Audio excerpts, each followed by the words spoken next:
Good morning বন্ধুরা, বেসন টোস্টের recipe আজকে share করছি। এর জন্য লাগবে বেসন, গাজর কুড়োনো, পেঁয়াজ কুচি, ক্যাপসিকাম কুচি, নুন স্বাদ মতন, জিরে গুঁড়ো আর কালো মরিচ গুঁড়ো।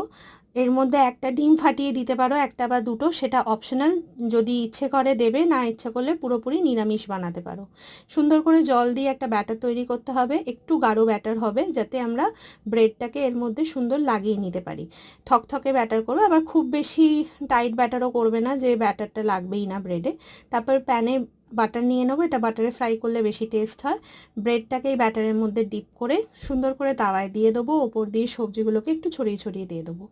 যেরকম আমরা ফ্রেঞ্চ টোস্ট বানাই ঠিক সেরকম এপিট ওপিট করে ভালো করে এটাকে ফ্রাই করতে হবে। একটু সিম আঁচে করবে, যেহেতু বেসন আছে, বেসনটা নাহলে কাঁচা থেকে গেলে গন্ধ ছাড়বে।